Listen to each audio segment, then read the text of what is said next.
much, Steve. And thanks, Abel and Blessing, as well, from being in the background. It's been really great working with Chris on this, and because this is the culmination of one of our British Council projects for the year. And Chris is in the picture here. He's got an MSc in Development Management from the London School of Economics. He's also got a Master of PPM from Kabbalah University. He believes strongly that education, and especially ELT, is a fantastic tool against CC. What's that? Climate change, of course, and the climate crisis. So this is another topic dear to me and really, really important. He is dedicated to promoting sustainability and environmental stewardship. It's a great phrase for looking after our environment. And he's now the Monitoring and Evaluation Officer at ELTA in Uganda.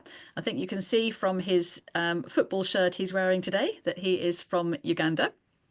And he's on the core team for the British Council funded project, this one he's been working on this year, that aims to ensure gender just climate action through blogging. I'll now hand over to Chris to tell you a lot more about this. Over to you, Chris. Thank you so much, Steve, and thank you, Linda, for putting this together. I'll dive right into it. Today we're going to discuss a lot of things. Among them is ensuring that we are sharing what we've done as ELTA and ELPAC, which I'll tell you more about. So our objective is to engage the teachers to become more involved in climate action through blogging on this webinar. We also aim to give an overview of how ELTA and ELPAC have guided the teachers to produce climate action blogs. And as you now know, this is a British Council funded project. So we've received a lot of support and materials from the British Council. And during luck, we're also going to look at some of the examples and the effects of these blogs. Then finally, we'll show you how translanguaging and gender equality can be included in case you want to take up a project that looks like this. Thank you so much. Next slide. Okay, there are two options, and I think I would prefer that we use the first option. I had planned to have this as a Menti, but I would like that we use the chat room to ensure that this is more interactive. There are nine options that you can choose from for what you've done so far in the climate action agenda. Maybe you've planted a tree, recycled a plastic bottle. So let me see you write a number of what you've done so far to end up in the climate action. If you've done anything to contribute to reducing climate change. Yeah, write a number in the chat representing what you have done. Yes, I see number one. Someone has planted a tree. Abby. Yeo has watched the documentary on environmental issues. Wow, Steve has done a lot. Has talked to someone about climate change, has installed energy efficient bulbs.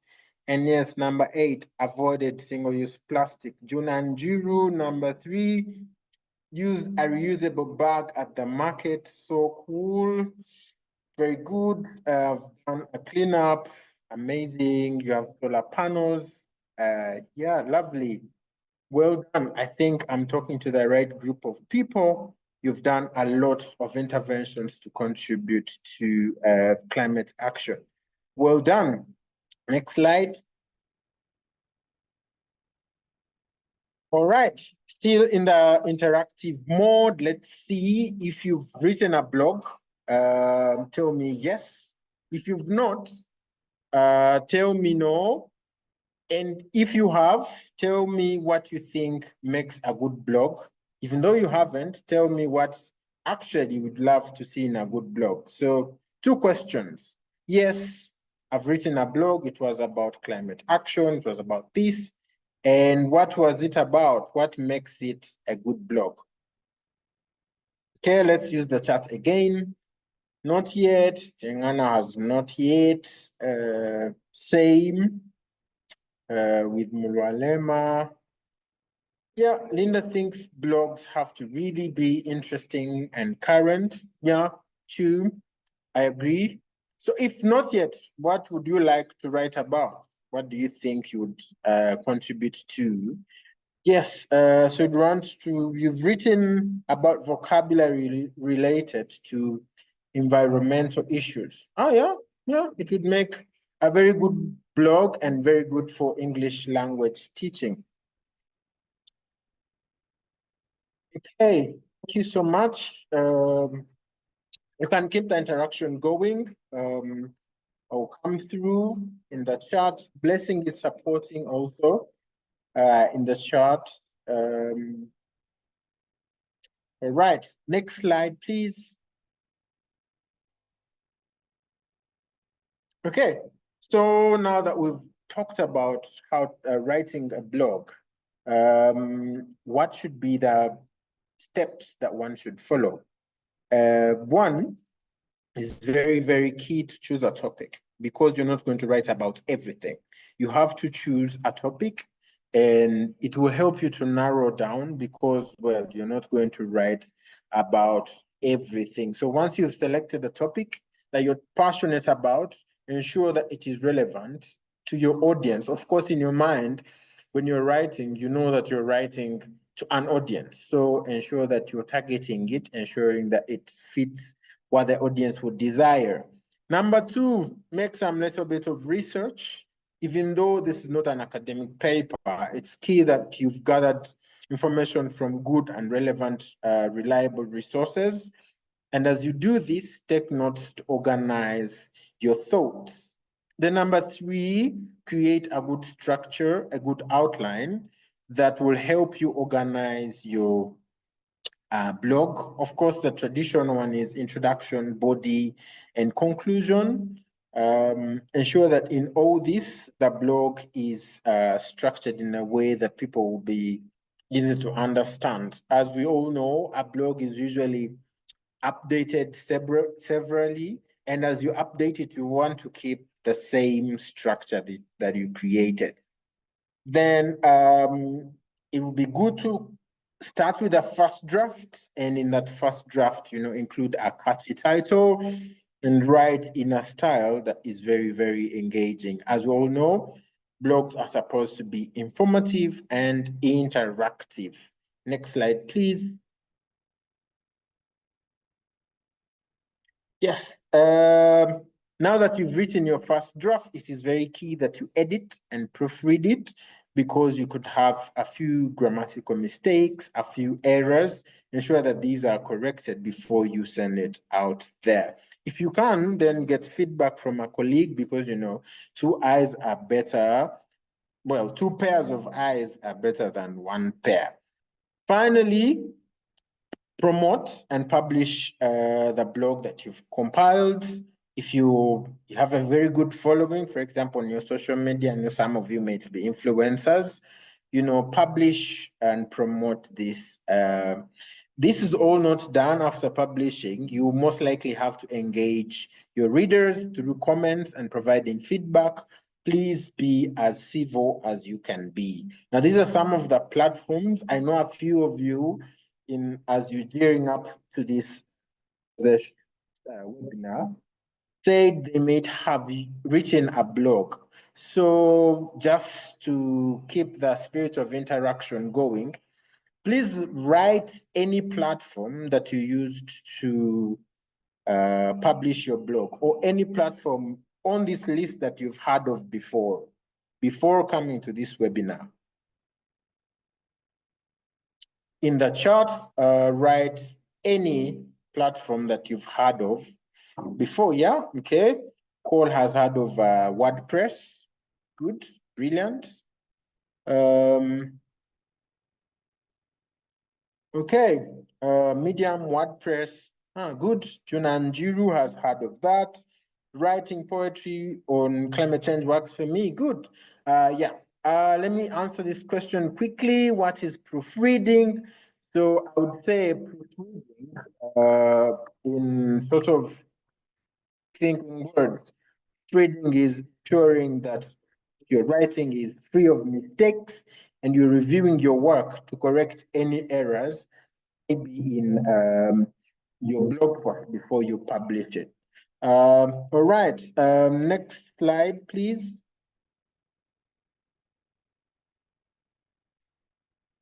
Okay, so we are now on the project, the crux of the matter. The project title is Centering ELT, English Language Teaching, in my local community. Here we are teaching, we are engaging teachers to block climate just, gender just climate action. This project is spearheaded by Uganda National English Language Teachers Association, which is UNELTA in short, and then English Language Professionals Association of Kenya. I'm sure there are a few Kenyans right now on the call who have maybe contributed to this project. So the project aims to engage teachers from the two countries to blog following these themes: climate change, gender equality, inclusion, and assessment. If there's any other theme that you think you can blog about, please add it. Or if you agree these are amazing themes, yeah, just a thumbs up will do in the chat box. If these are good if these are good themes to blog about, let me see a thumbs up. If you want to add one more theme to blog about, then engage us in the chat box. Next slide, please. Okay, like I said, Uganda and Kenyan teachers have been paired together to write blogs together. We've made it a point that in the pairs, there's at least a Kenyan teacher and a Ugandan teacher. We've been able to achieve this by creating regular meetings to give an opportunity for them to share their local initiatives. And among other things, we've had face-to-face trainings like the one you see in the photo. This was in Gingers, Eastern Uganda, where we were training teachers on what they could include in their blogs. Finally, as of the moment, we have 12 blogs published. Very, very nice. And some of them I'm going to share examples and snapshots of what is included in these blogs. Amazing work that has been done so far. Next slide, please. Okay, so this is one of the blogs. We see on the right is a set of Ugandan students who are from Kansanga Secondary School in central Uganda. They made those plastic bags and jewelry from waste.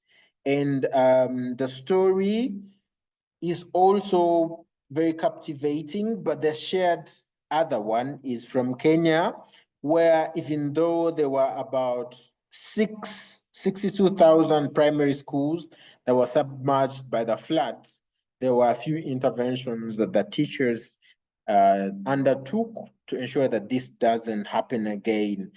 So this blog incorporates an action from Ugandan schools and teachers, and then also combines it with Kenyan activities that were in response to the flooding that affected 62,000 primary schools. So this was the model that we followed. A Ugandan teacher and a Kenyan teacher were writing in tandem a blog that has so far impacted a lot in ELT. Next slide, please.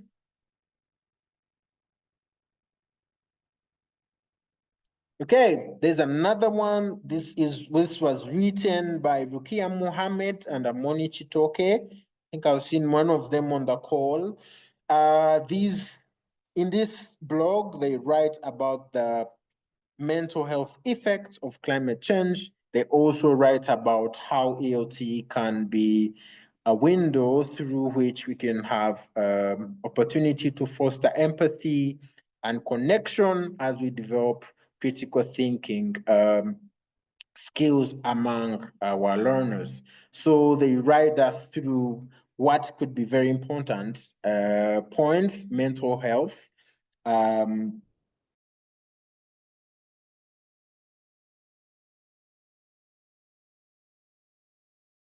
next slide, please.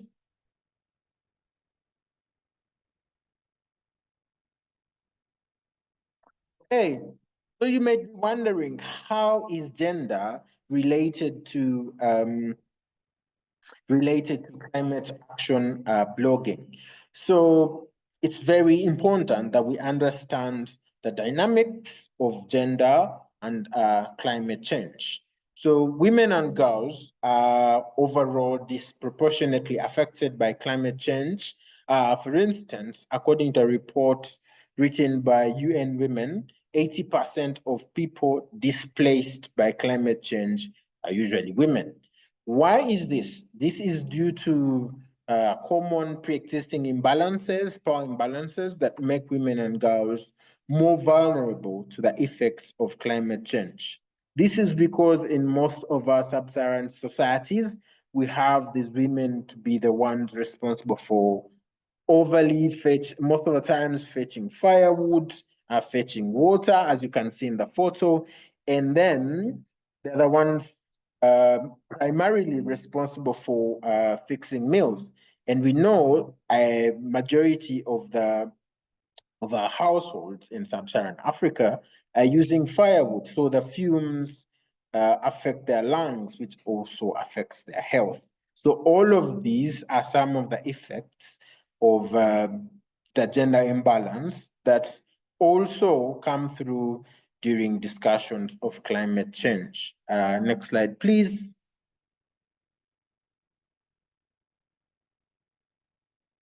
Yes, amazingly, we've had a blog written about the power of rural women and how they have deep connections to the land, to the society, and their invaluable traditional knowledge could be a window through which we can embed some of the current for lack of a better word, scientific knowledge, but also if it is embedded with the traditional knowledge that these women have, it could be an opportunity for exploring other solutions and things that can help us to mitigate climate change. This was written by Pandra and I think Jen. This is one other snapshot on the right. So to continue our story, climate change also gives gender equality and blogging about this also gives an opportunity for us to celebrate the contributions of the marginalized. Finally, this also highlights the existing gender inequalities and how these gender inequalities are related to climate change. Now, let's go back to the chart. See, yes, has increased, well done. So, do you think both men and women are affected equally by climate change? Just in the chart. And if you do, why? If you don't, why not? Do you think men and women are affected equally by climate change? Okay, I see. A blog becomes a space for females to voice out and to rebuild a consolidated image of themselves. Amazing. A space for them to empower the nation of the pen. The pen is mightier than the sword. Good thought. Don't know what you mean by sword here. Here. Yes, no, they are not equally affected. Yes, they are not equally affected. Most of you think not equally affected. I'm glad we sort of have a consensus over there. Next slide, please. You can keep the discussion going, no problem.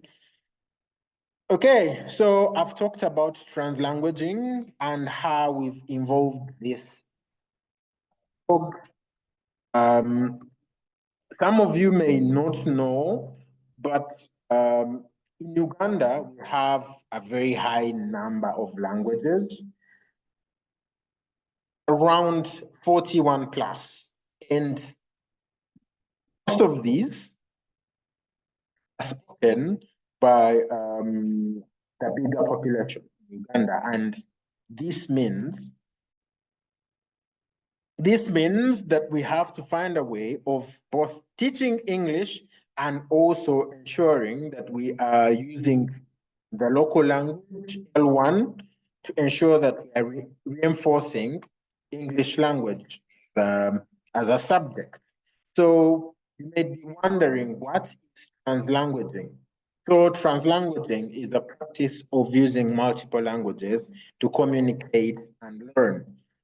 Predominantly, for most of the Ugandan communities, they will have a group language which is spoken by most people. So this is the one that we could use to, for example, give instructions in the local language so that they are taken up during an English language class. So how have we embedded this in our projects? In our project, we've given space for those who are blogging to also incorporate common sayings, to also incorporate common words in the local language, in the English language blogs that we've written. It has also been an opportunity to exercise our multicultural society and also ensure that there's multilingual collaboration. I don't know how many languages are in Kenya, but I bet they might be around 43 plus. So it has been an opportunity for the teachers to mix the local language and English, mostly Kiswahili, in their posts. Then it is also an opportunity to celebrate our linguistic diversity and capture our Ugandan and Kenyan English. As you might well know, Ugandan English is a very interesting brand of English, and I think Kenyan English as well. So if someone is blogging in their normal self, they'll most likely write what we can refer to as Ugandan English. Finally, translanguaging gives us an opportunity to make the content more relatable and more engaging for the readers. Okay, just before I go forward, I see most of you have already told us how many languages you speak in your country. For those who are not from Uganda, please tell me how many languages you speak in your country. How many local languages? Country. See, we have 85 languages in Ethiopia, 72 in Zambia, 60 in Cote d'Ivoire. Wow. Kenya has about 47 local tribes. So yeah, I imagine there might be the same number. Yeah. Translanguaging helps in teaching. See, Mauritius has about 6 plus. Yeah, and Linda says translanguaging gives an opportunity for people to value people's identity by valuing their languages. Yeah, so many languages. More than 85. Ethiopia. Wow, amazing. Okay, so next slide, please. Yes, as I had mentioned, these are some of the examples of translanguaging. The first is in Luganda, the second is in Kiswahili. You see, we've given an opportunity for some of these languages to thrive alongside the English languaging. And I think for some of the discussions we had in our WhatsApp group, we know that there are very many advantages of translanguaging in English language teaching. I think Linda has mentioned one of them being an opportunity to value both languages. I think it is also an opportunity for students to be more interactive, to also understand the content much. All right. Next slide, please. So implementing such a project, of course, across two countries, you can imagine might have a few challenges here and there. The first one, of course, obviously, is coordinating across the borders. So to mitigate this, we've been able to have regular virtual meetings like this one on Zoom. Thank you, Linda, for providing your link for us to meet from there. Then we also have a WhatsApp group, which we've used to communicate information. The second one is the technological barrier or gaps. As you all know, blogging, of course, needs you to utilize a few technological tools. This has been a hiccup sometimes, but we've provided technical support and training, specifically blogging platform tutorials, to ensure that most of the users are going to be conversant with the platform that we are talking about. Then there has also been a gap between, teachers. Some are well versed with technology and can very proficient. Some are a little bit behind. So we've allowed these tandem pairs to work together to build each other's capacities in this project. Then diverse educational context. I think this is obvious. The Kenyan and the Ugandan educational contexts are different, albeit, you could say they are almost brothers and sisters. But to mitigate this, we've given opportunity for all of the bloggers, both of the bloggers in this case, to share their local initiatives from both countries and embed them in this post. I tell you, most of the blogs are very, very, very, very rich because we have initiatives from both countries which provides diverse knowledge. Okay, I think I'll answer that question later. As a reminder, please put the questions in the chat if you have any, then we'll have a session at the end. Slide, please. Yes, continuing the challenges, sustaining engagement. We very well know that teachers, of course, are busy during the week they're teaching. So to ensure that we not interrupting teaching time, we've given an opportunity for teachers to get engaged on this project by scheduling these times, of course, in the evening most of the time so that we do not interrupt class time, but also utilize the weekends like this one because we thought that having a webinar, for example, on the weekend, on the very first day of the month, with all the energy in the Women's Month, and that's why, we've usually engaged gender in these discussions, but to sustain engagement, we've ensured that we are looking at the calendar, imagining which could be the best dates and sharing with them to ensure that we are not clashing with their teaching time. And then we've also provided opportunity for rewards for the best blogs, which will be at the end of the project. I think I've mentioned a lot about appropriate timing for joint engagement. Then finally, addressing sensitive topics. We've ensured that we give training on inclusivity and ensuring that the language is modest, civil, and right for everyone. And we've also encouraged culturally sensitive communication.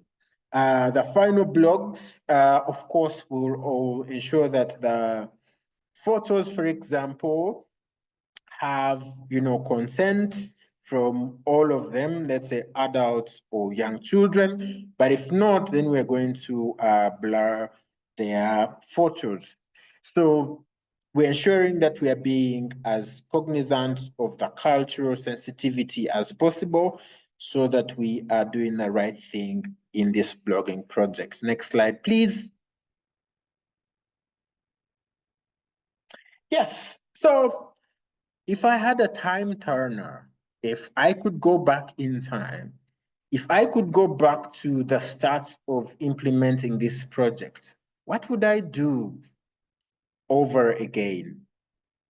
Firstly, I would ensure that I am engaging the teachers early enough to have their commitment. It is very key because we know teachers are very, very busy, and this project could add a little bit of load on them. But we've ensured that we engage them, share the benefits of English language teaching and blogging. By the way, I think that's what I should have started with. There are very, very many advantages of English language teaching and blogging. Maybe now that I've remembered, I'll use this about 30 seconds to share with you. Blogging is a very, very, very good opportunity for any English language teacher. We have 4 skills that we're trying to reinforce: listening, reading, speaking. I hope I don't forget one. Ah, yeah, writing. I have not. I usually forget at least one skill. Today is my lucky day. So to enforce those 4 skills, you can actually use a blogging. Very key. So if you're gonna write, it is very key that you've actually read. And for some of you, you are very good at reading out what you've written. So this also gives you an opportunity to speak. And if you're reading, then you are listening to what you are reading. So you are ensuring that you are practicing all the 4 skills in this. And this is a very, very, very, very good opportunity for English language teachers. It's actually an opportunity to also use your material in an English language classroom. Although I'll warn you, come closer, let me whisper, guys, please, if you're going to use your blog in your class, write it so that there are no mistakes. Give your teacher friends to look through, give your friends before you publish, because if you're going to take it to class, they're going to look at it as the gospel truth. So this also gives you an opportunity to say, you know what, students, I have written a blog. Here is my blog. I challenge you. In the next 2 weeks, be free to pick any theme and blog about it. I am telling you, you'll be amazed at what your students can come up with. Okay, enough of the preaching. Let's go back to what I think I could have done better. I would have provided more hands-on practical training, specifically on the digital tools that they are going to use on blogging, because it would have helped make their life easier. Then I would have fostered a better cross-cultural collaboration and paired the teachers, of course, and made it as random as possible. That's what we did, but I would have made it as random as possible. Then finally, I would have given more independence to these tandem pairs of teachers. You know, when teachers are put together and are given a project to work on, there is a lot of learning that happens at peer level. So more independence means more learning and means they're getting out a lot from the project. Final slide, I guess. Next slide, please. Yes. So now that I have blabbered, spoken, talked, preached, done a lot of all of that, here is my takeaway for our discussion next week. Write a blog. That's it. That's it. Short and simple. Write a blog. You'll enjoy it. I promise you. There's a lot that you're going to do. There's a lot that you're going to even learn about yourself during the writing process. And I'll give you a hint. Please, please, please, please, please put a timeline, because if you say I'm going to write a blog without a time frame, then you might never write it. Say within 7 days, I am going to write a blog. Because most of you, a few of you, when I put this poster up on my WhatsApp status, people are like, yeah, I have always wanted to write a blog. I have always wanted, which platforms do you use? So this shows that most people have wanted to produce. I would say, write a blog in a timeline.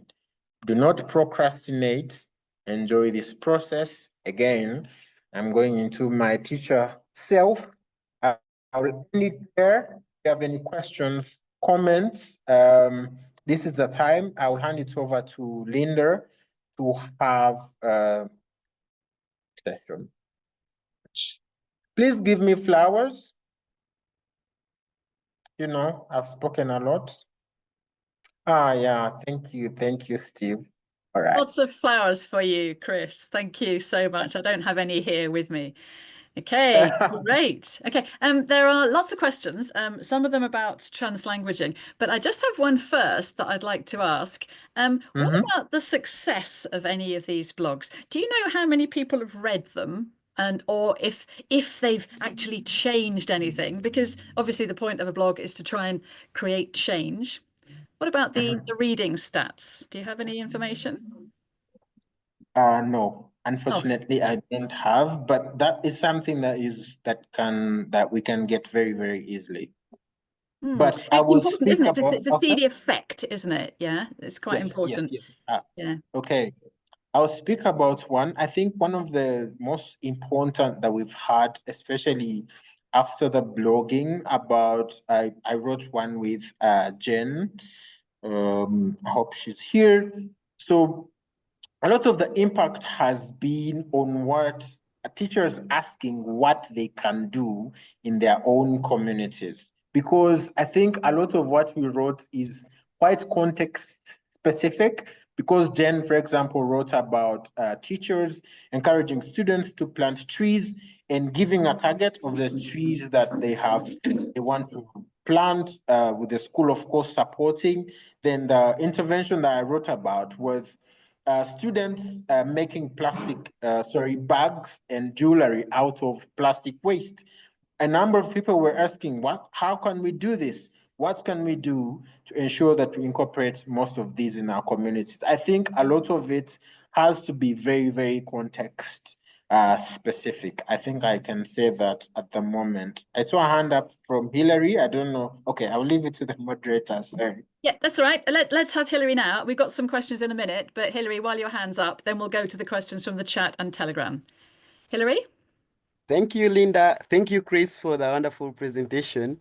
I just wanted to highlight that much as you had asked about stats, I wanted to say that one of the important aspects of the impacts of these blogs has been that most people from the education sector, health sector, and gender and other sectors, especially after reaching out to ELTA, asking, how do you link gender, climate, and some of these themes to English language teaching? So I would say that the underlying impact has been that it has created questions that have come back to us as teachers to ask ourselves that really, can we have gender, climate action, inclusion, like in English language teaching, not necessarily education, but English language teaching. Yeah. And of course, answering those pertinent questions will bring what we call redefining ELT or English language teaching. Thank you so much. That's great. And it just makes it more relevant, doesn't it? And it lets people see the effect and the voice of people and it spreads ideas. This is a great idea, isn't it? Yeah, thank you. Thank you very much, Hilary. Yeah, the questions, there's one from the Telegram group and a few from the chat as well. One from Telegram first. How can students understand each other if they mix the local languages? So I think it's translanguaging that has fascinated people more than a lot of other things in your talk. What do you think Well, about this? well, at least I'm glad something has, you know. It's amazing. All right. So again, I will go back to the conversation we've had. Maybe some of them have not had it here with us, but the conversation that we've heard about trans languages, it it has been implemented in many countries differently. So I would speak, for example, for the Ugandan context. Looking that we have about 43 languages, local languages, they have most of the the Ministry of Education has guided that we look at what we could call the common language amongst the students. So there is an identification of what is going to be the most common language, so that it is used at that moment in that trans languaging, because it gives an opportunity for a little bit of uniformity, and it gives opportunity for easier transfer of L1 to L2. Okay. Yeah. And it's like calling attention to these other languages Yeah. and people's voices and things. Yeah. Another question here. What percentage of translanguaging is allowed in a multilingual class? Now, I think they're talking maybe about what percentage of other languages, because just using languages is not the same as translanguaging, is it? What do you think? What percentage? Can you put a number on it?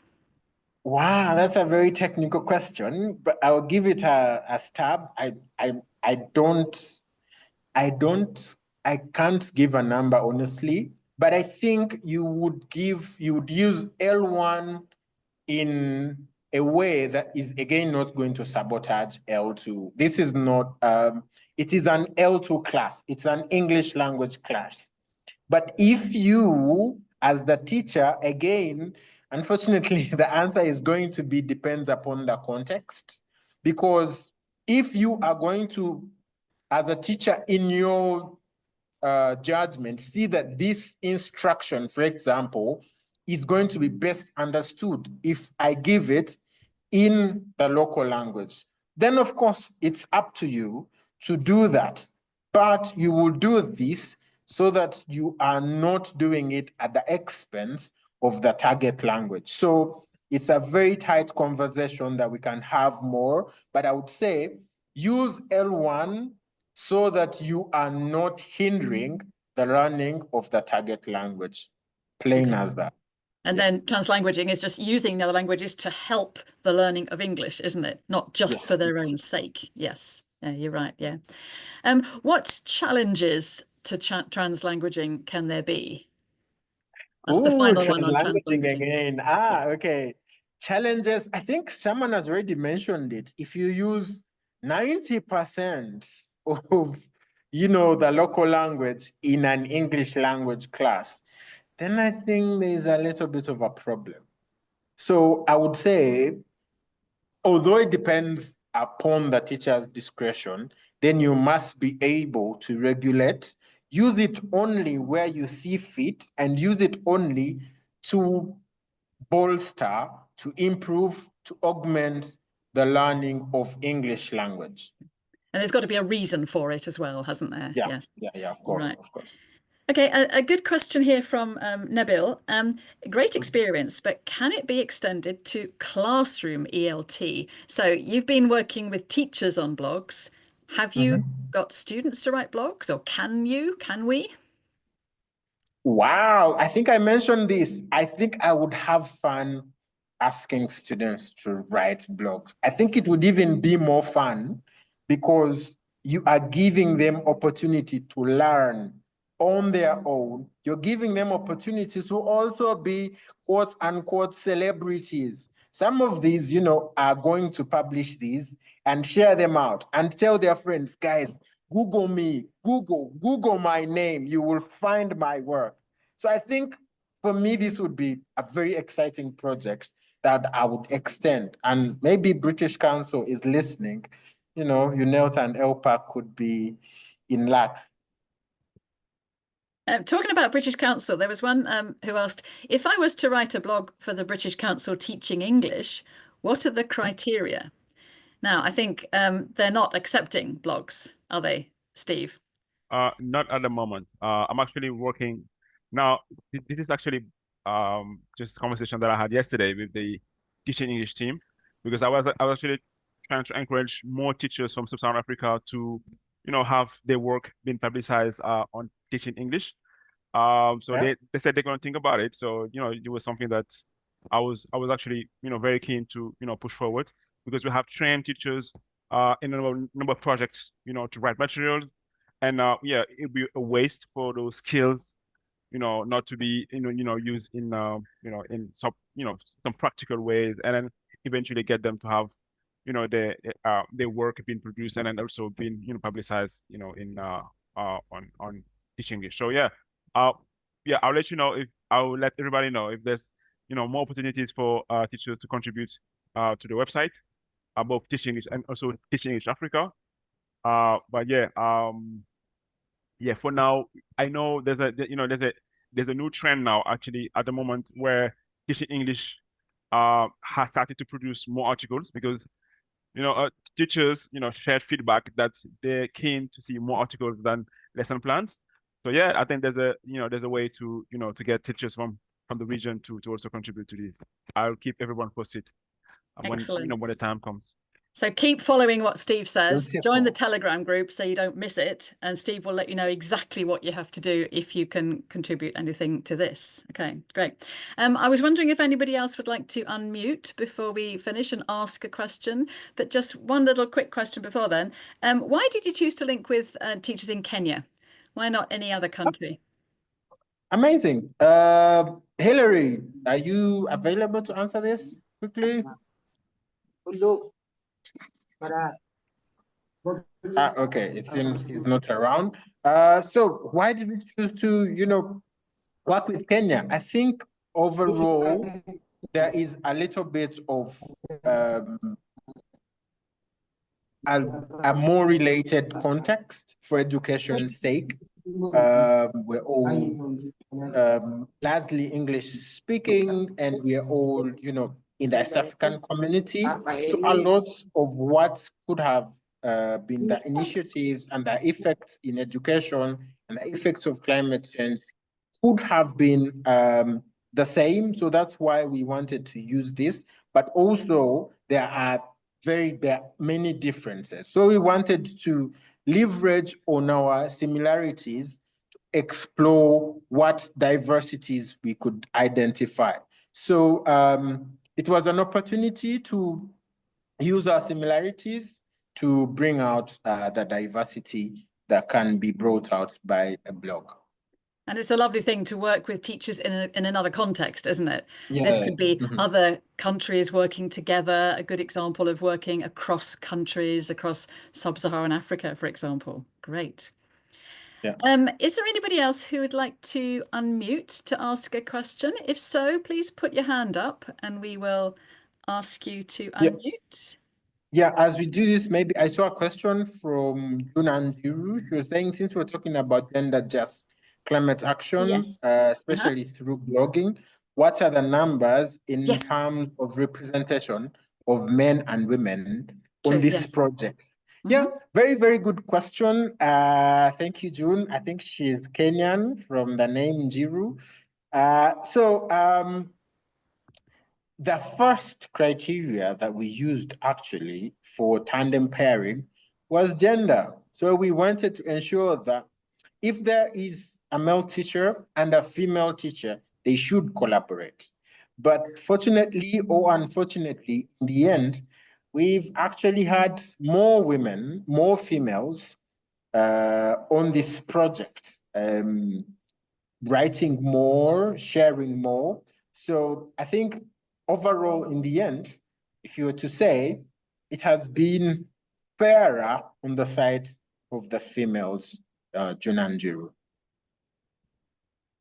Okay, that's great. What I love about this is it's giving voice to people to talk about real, meaningful things in their contexts. And I'm sure everybody else has lots of issues happening in their countries, lots of climate crisis things, terrible things going on. And it empowers you, doesn't it, by giving you a voice to talk about. Yeah, great. Yeah, Anybody would like to ask any more questions? There was that question at the beginning about proofreading, which you briefly answered. Would you like to say any more about how to proofread? Okay. Well, I think for me overall, I would say proofreading can be done in several ways. For example, if you've written a first draft, if you write it today, I would give it a few more days, let's say 2 days, then you come to it with a fresh pair of eyes. Yeah. In this, you're going to most likely look at things a little bit differently, and you maybe identify things that you could have put better, or even errors and mistakes. Then, if you want to take it to another level, there are some programs like Grammarly that can help, especially for us, who are not L1 English language users. And I think I know Grammarly helps me a lot. Grammarly is my friend. So you could also make Grammarly your friend. If you send them a Facebook request, they will accept. Then also, what I find very helpful for myself is also reading out what I've written, because when you hear it read out, it's an opportunity for you to hear how it sounds in the ear. If there are also very many good apps for this, then finally, no one beats the human being in this. Have Steve look through, have Linda take a look, have your friend, your colleague, your family member look through. I think if you want proofreading, I'm sorry, Linda, I'm going to put you on the spotlight. Send anything to Linda. My God, she'll be like, how about you put it this way? Very, very amazing feedback that she will give you. But don't flood her emails. Thank you. How about ChatGPT instead? I think ChatGPT is easier sometimes to get it to proofread for you. There was one final question that I missed. Somebody said 62,000 primary schools, question mark, can you explain? I think that was in one of the blogs, just the very last, briefly, 1 minute. Okay. All right. Okay. So I think this was an intervention that took place, I think, in Nairobi. Jenny is not on the call, or if she is, I think she would have a better context. But there was flooding that affected Kenya. Wow. So the teachers took up interventions to mitigate some of this, and the primary intervention that they were undertaking was planting trees. So they got support from the school to get seedlings, and then they had several targets every year. And I think this has ballooned. They now have planted very, very many trees in the region, I think, which is a very good beginning point. So this was in response to the flooding in Kenya. An excellent ending. Yeah. So all of these things, all of this involvement, it's real, it's authentic, it's engaging people in real life and community. So excellent. Thank you so much, Chris, for your webinar and for your project as well from ELTA. So over to Steve to close. Awesome. Thanks so much, Chris. I think it was one of the most animated webinar, fun vibe, and I like the delivery a lot. So thank you so much for putting the project into perspective in a format that's more digestible for me, because I've been into meetings around these projects, and then this is the best so far. I can say. Thank you. Yeah, I've learned a lot from your project, but also about some of the issues that you actually trying as much as possible to tackle using the skills of teachers in your area. And I think this is something that all teachers across the like the region should actually copy, use their own skills, the skills that you already have, to solve issues that may have some impact in the community. So thanks so much. Thanks, Linda, for also the nice hosting. Abel, blessing, thank you so much as well for being in the background. I would like to also thank everyone for being here. We'll give you an opportunity next week, Friday next week, to meet again Chris and ask any questions that you may have. I hope by then you have written your blog, not just a paragraph, a full blog. And then, we'll have Chris, maybe look through your blogs and then kind of proofread them in a way where, he's going to look at, based on the skills that he's developed so far with this project. I think he's an excellent, person to contact, as well when you need not just Linda, but also Chris. So Chris, I'm putting you on the spot here. But thanks everyone for joining. Yes, I see you next week. And happy evening. Cheers. Bye-bye. Thank you. Everyone. Bye. Bye. Bye bye.